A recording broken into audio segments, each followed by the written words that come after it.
Hey everyone, my name is Connor, and this is my team, Karen, Katie, Jeannie, and Alexis.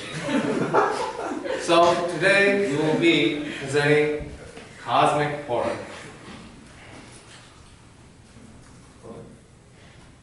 So what is cosmic horror? The literal definition of cosmic horror is the fear and awe we feel when confronted by a phenomenon beyond our comprehension, whose scope extends beyond the narrow field of human affairs and boasts a cosmic significance. So in a nutshell, think of an ant. Every day we walk by ants or encounter them. We don't know how hard they work every day or the love they feel for the family or queen. If we step on them, no big deal for us. That's the whole entire idea behind cosmic horror, is that, you know, we're so insignificant to the size of the cosmos. And today, what we'll be talking about cosmic horror is we'll be talking about monsters, we'll be talking about the philosophy behind it, the cultural effect that it has had, and I'm going to hand it off to Karen so she can speak about the creator of cosmic horror. So H.P. Lovecraft was an American writer for fiction, weird fiction, and just overall horror. Yeah. He was from Providence, Rhode Island. He was very weird when I was reading about him. He was also, if you want to, on your free time, look up what his cat was, because let's just say he was a little racist. He is best known for his book called The Calling of Cthulhu. Thank you. When he was writing back then, he wasn't very known. He started to blow up, like, not recently, but a few years back. It's what created, you know, his weird cosmic writing. Both his mom and father were both like separately instituted to institution, let's just say, and that really affected his writing growing up. He started writing at a young age, but I think overall he just wrote about his phobias and darkest like nightmares, basically what he didn't like. For example, he didn't like seafood, so The Calling of Cthulhu, sorry if I'm pronouncing that and botching it, was based on an octopus human. Are you going to shoot me? Let's do it. He later on died on March 15, 1937, of cancer, and I read that he wrote over 100,000 letters. He left over 60 short stories and novels. I'm going to pass it on to Katie, who's going to talk about all the creatures and monsters. Yes, so basically a lot of, you know, Rick and Morty, the show, is inspired a lot by H.P. Lovecraft. Even like basically the beginning of the show is they actually feature the Cthulhu. And so, fun fact, Cthulhu is not how you pronounce it. You pronounce it as Kululu. That's in the ancient alien tongue, if any of you speak it. I'm joking. That was actually how H.P. Lovecraft would pronounce it because, I don't know, that's his way of pronouncing it, and all you guys are being disrespectful to him. But yeah, like, if people started calling it Cthulhu after his death was more popularized, and that's just how people started calling it. But yeah, so, you know, Rick and Morty answers some of the deepest questions in philosophy by imagining something very dark, something very mysterious, something very unknown. So let's move on to the next slide. So the question here is, are we really significant here? And so, you know, in this universe, we're merely a speck of dust, living on a blue marble somewhere in the infinite universe. We really don't matter. We're really small. Like we don't do much of an impact. That's what it feels like. And so in basically in Rick and Morty, there's this micro universe, and there's this one episode called the must be crazy. And Rick's car battery is powered by a micro-universe whose sole purpose is to produce energy. And within that universe, there's another universe, and so forth it goes. It's like a cosmic conception. And,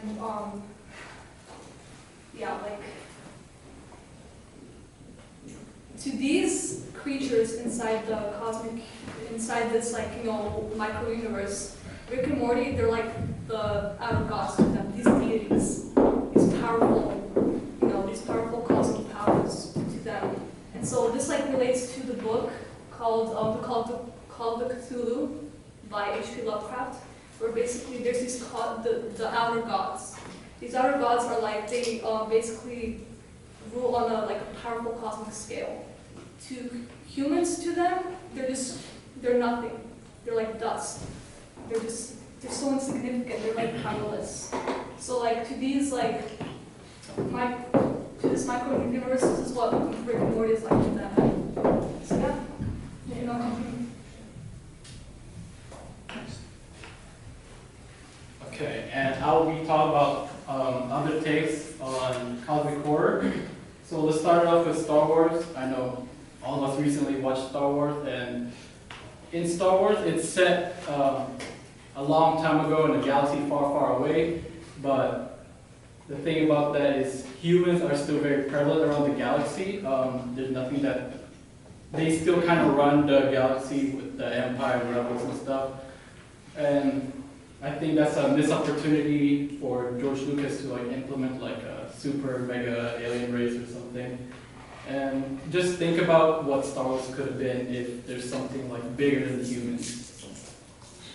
And I can't really blame George Lucas and his version of Star Wars, because I believe that Star Wars is based on nature and how humans are always on top of the food chain. And it's very hard to imagine what can threaten our position on top, because we can't think of anything because we are all in our small space on Earth. So let's imagine, what is something that can best a human? It's really hard to think of. And the best movie that I can think of that portrays that is Bird Box. In Bird Box, there's a monster that is so horrifying, so ugly that it drives people insane and it drives them to kill themselves. However, in the movie, the monster was never portrayed, so the viewers is just left with their imagination on what the monster will look like, and there's vague pictures of what the monsters look like based on what the insane people drew already, because they are immune to the effects of the monster. And I believe by not showing what the monster looks like, it really gives it power, because you don't know what it is. And in contrast, in Rick and Morty, in the episode Get Shrifty, they showed the monster. They showed that it's a big head that can threaten the universe. I believe that this was like a trade-off because they wanted to make a humor about it, so they revealed the monster, taking away its characteristic of it being anonymous to us. So by showing it, that means we can imagine it in our heads.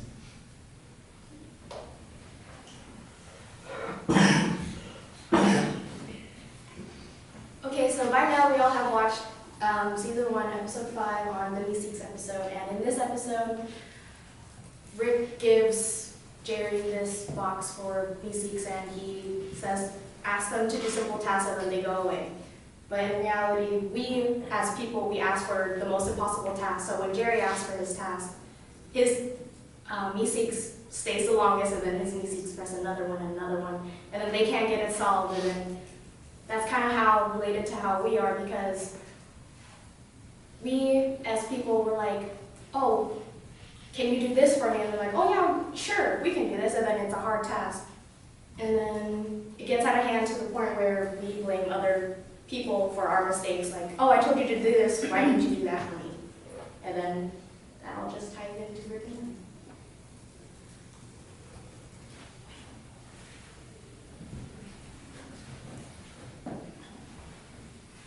So, I'm going to talk about the cultural effects of Lovecraft and cosmic horror. So, these days, Lovecraft had a lot of influence on today's modern horror.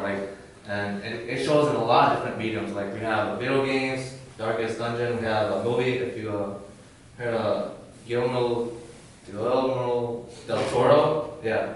He created Pan's Labyrinth, and you watch a lot of his movies. He takes a lot of inspiration from Eldritch horror. Yeah, you know, he even got in Rick and Morty. It's even like in comics too, and manga. Like, if you have not heard of Junjo Ito, you should check it out. He's a really good horror artist, and like even Batman's inspired from him.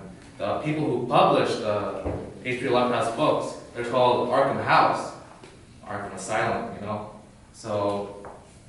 And there, you can see that there's a lot of different themes in here too, like eldritch horrors and tentacles. You got philosophical, like nihilism and pessimism, and you also got like insanity. Like people just go insane. Like you look in the Meeseeks, right? Jerry was an eldritch horror, and he created the Meeseeks, but you know they can't do what he wants, and they're driven insane, and it turns into a bloodbath. These are the kind of themes that intertwined with modern day pop culture. And so I want to end with this. Before there was H.P. Lovecraft, there was Edgar Allan Poe. He was a master of horror stories, and he really built the path for H.P. Lovecraft to move up to a walk. And when it came to H.P. Lovecraft's time, he put his own spin onto it, adding more sci-fi elements and really signifying that desperation that we're insignificant. But I want to end on this instead. H.P. Lovecraft, he died alone, penniless, nameless, but his work has inspired many people of all walks of life into creating their own stories, and that his work holds a tight influence over modern day horror and sci-fi. Thank you.